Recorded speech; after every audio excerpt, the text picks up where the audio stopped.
I started work long before I became a rabbi. I started work at age 13, and I worked at Carvel Ice Cream. It's a good start. And I then worked at Bud's Ice Cream of San Francisco. And if you think you see a pattern already, please stop. And then I moved on to Swenson's Ice Cream in Westlake Village. And by the way, again, if you think there's a pattern developing, I want you to know that I upgraded my skills there, because there I became not only what would have been called probably a barista or something in those days, but we weren't that high tech, that savvy, but not only could I scoop with the best, but I then could decorate cakes. So it wasn't just your lateral move from one parlor to the next. And then I made a courageous move to diversify what I did to 31 flavors, Baskin-Robbins. And all of this was by about the age of 15. And I think that the ice cream parlor managers always had the idea they would let us have as much as we want. Every one of those places, they'd say, eat, it's okay. They thought we'd get tired of ice cream. Enough said. From there, I went on to doing debt collection, because at age 13 and 14, I had a deep voice, and I was filing in an office, and I saw debts that needed to be collected, and I asked them if I could work on them. He said, sure, they're all dead debts of a few $100,000, and I collected a few $100,000. And then I thought, this isn't what I want to do with my life. I was still in high school. I wanted at least my first girlfriend by then. It didn't happen. And I moved on to the next thing, one job after the next, the Air Force, and then studying to be an actor, and then being an actor and a broadcaster, and then going on to becoming a management consultant, and then going from there to becoming an opera singer for 10 years, and then becoming a cantor, and then becoming a rabbi. And I say this not to say that I've had a marathon in my life of jobs, but to say that in every one of those changes, I realized something about myself. I've become comfortable with change. I have. I'm not averse to change. Somehow I feel like it's part of life. In my own life, I've realized that it's always led to more growth, which means better life. I've moved from one job to another, and I learned something about change and something in relation to myself that I then, as a rabbi, came to see in a holier context. I came to see that we're always meant to be evolving and changing.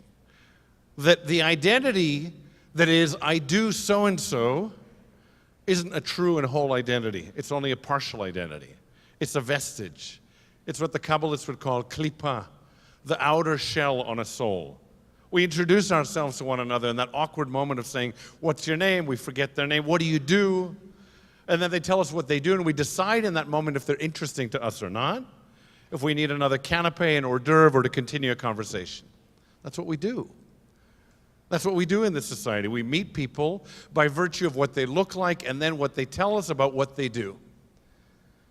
But I see your nodding heads, and I've spoken to you, and I know your stories, and I know that you were never diminished, you who aren't doing what you did, because you changed that outer garment. There was an element of your clothing that you put down and said, no longer do I wear that uniform, I'll wear this instead. I'll reveal different aspects of whom I am. I realize that a statement of I do so-and-so is not a statement of I am, because you are regardless of what you do. And those people who know you, who have that gift of knowing you, know who you are. They know your story. They know your values. And ultimately, when you ask somebody, who is that man, your father, your brother, this person, they'll talk about values. They'll always go deeper than what he does or did for a living, what she did or does for a living. There's a moment in the Torah that Moses does a very human thing, familiar to all of us. He grapples with God, and he says to God, who are you? Give me a name. Let me identify you. He tries to do what all of us try to do, which is pin somebody down, narrow somebody down to a form and a shape that we can get our hands around. And God says, no, Moses. I know you. I created you, in fact. I'm not going to do that. I know what you want to do. You want to narrow me down to something that you can understand, but I can't be understood in your terms. So I'm going to tell you something about me that is my identity, but really isn't my identity because it's an enigma. Moses asks God, how shall I call you? Long before AT&T and Sprint. And God says, enigmatic words. Ehyeh, asher ehyeh. It means I will be, future tense, asher, that which, in this use of the word, ehyeh, I will be. So God presents God's identity as a model for human identity, saying, I am a process. Don't pin me down to a moment because I'm constantly changing. Don't think I am anything you can fix in a word or on a scroll. Don't think that by reading me you'll understand me. You have to get to know me to realize that my whole life is about change. That just as you are walking forward in your lives and with your families, I am walking forward with your lives and with your families. Just as you are resisting moments to see change as resistance for growth, I'm beckoning you through my example to see moments of change as opportunities for growth. Think about that idea. We're told in Genesis that God created us, B'Tselem Elohim. And again, words don't do sufficient justice. Words are an art form, they're not science. Words are an impressionistic approach to an idea that's deeper, that can never be fathomed in words. Look at your children, look at the people around you, and ask yourself if any single word can ever encapsulate them to you. If even a string of words called a story could ever fully encapsulate what they mean and who they are and what your experiences of them in life have been. So we say in words, in those limited containers called words, that God created us B'Tselem Elohim, in the image of God. And what I want to ask you to do is resist your notion of image, which is a two-dimensional form that shows a picture, a face, and the judgments that go with it. But think instead of imagination, that form of image, and think of something that's boundless, that's limitless, that has phenomenal potential. That God says, enter into the sea of me and you'll realize the sea of you. Enter into my identity, you'll see something that might unlock a door to your identity, to you finding who you are as a person in the process of growing in this world. Growth. In the Midrash, the rabbis say a sweet thing about grass. They say that every single blade of grass has an angel willing it, saying, grow, grow. And I don't think it's because the rabbis are obsessive gardeners, though they care about the earth. I think it's because they want to see that if God cares enough to place an angel willing the growth of a piece of grass, look at you, beautiful human being. Think of the angel or angels that surround you, that beckon you in those moments of stuckness, of not being able to move forward toward growth, to say, grow and go. Move forward in your story. The Kotzker Rebbe said something beautiful. He says, the great miracle isn't the fact that the dead can be resurrected. It's the fact that the living can be resurrected. Think about that idea. Some of you believe in reincarnation. But do you share my belief that reincarnation, if it exists or doesn't exist in the other world, can and must exist in this world, in these lives? That we are the ones asked, beckoned, commanded to constantly be in the act of recreating, of re-enlivening ourselves at any age in life. It's said that when Moses reaches 120 at the end of the Torah, Nitzavim we read this morning, just around that portion, that Moses, we imagined, is this old bent man holding onto that stick that he once held high above his head to cross the sea with the people. But now I imagine he holds onto it for dear life, with or without the tennis ball at the bottom. And Moses, at that moment, the rabbi said, was bent over and broken, but his eyes were open and clear. Is that you? Is there a separation between your body, the limitations that seem to govern our movement in this world, and the limitless capacity to have a vision for our lives, to see ourselves as better, as growing, as being in process, as never being a fixed object? Because if God wanted steel and iron, God created steel and iron, not to be bent or reshaped. But God created you and me with the mandate to constantly be reshaped and bent, to flex and bend so we can realize our true capacities, realize our great strengths. I want to tell you a story from 103 years ago, to our kids, if you say anything, a story from the 19th century, the 20th century, they think biblical days. So this is from the 20th century, Moses and then these people. So 1913, it was New Year's Eve of 1913, and a shot rang out, and a boy went scurrying in the dark, and the police came after him and found him and caught him. And at the time in the South, they placed him in the only place in which a bad boy like that could be placed, which was, and I'll look for the name so I'm accurate in it, it was the Colored Waifs Home for Boys in New Orleans. And the director, Peter Davis, of that day, says that this boy was incorrigible. He said, I just wanted to slap him every day. But I realized I could do something better, and on that New Year's Eve, instead of handing him a piece of metal that could break people and destroy, I handed him the only piece of metal that I saw, which was a trumpet. And on that trumpet, Louis Armstrong blew his first notes. That's a story of extraordinary transformation. Not only because he's one of the greats of our lives, but so are you. You're the greats of this community, of your family's life. You are the most important of your life. The Louis Armstrong to play the most beautiful song that you haven't yet played in your life.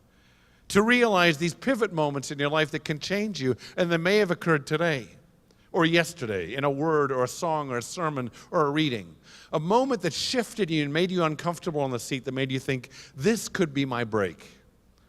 This could be the chance I take to see myself as bigger, as larger and more necessary to the world, to do more with the capacities that I've been given, to see my limitations but not to be governed by them, to live a limitless life, to see people around me in a community and realize one of the great gifts of raising ourselves and our loved ones in community is because we have the examples of you and you and you and you. That's the gift.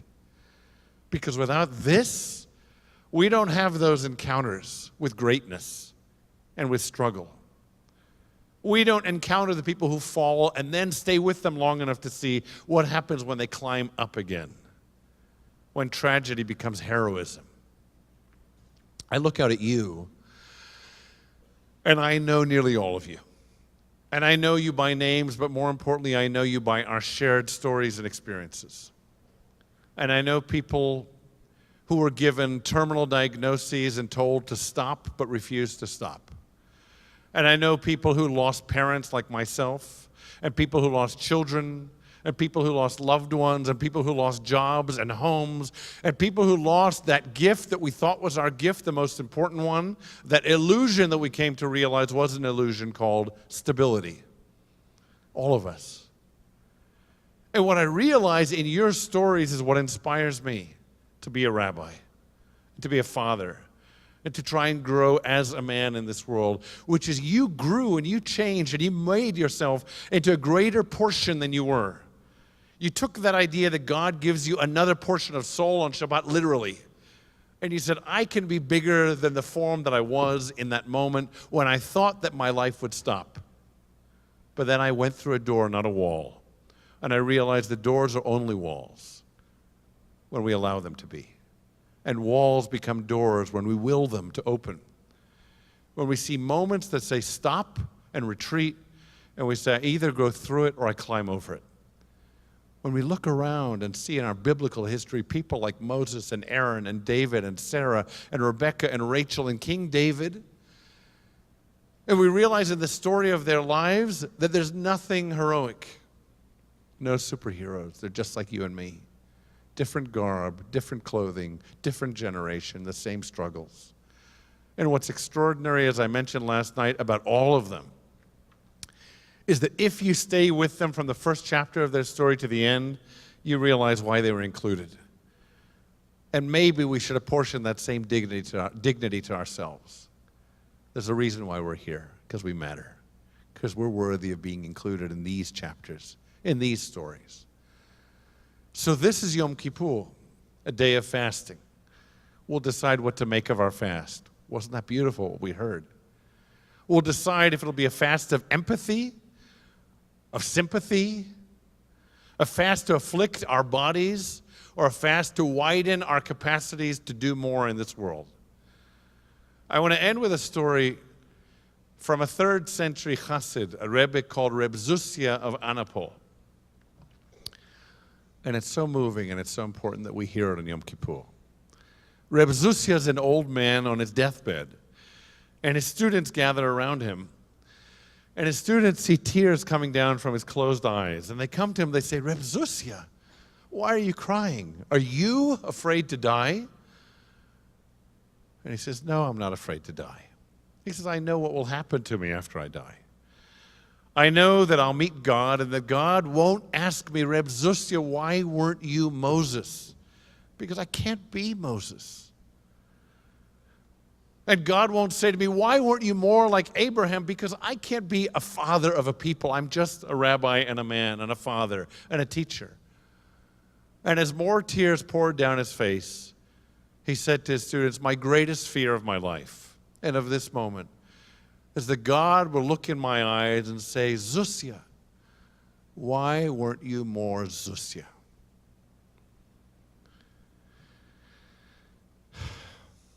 I hope we work on the answer to that question.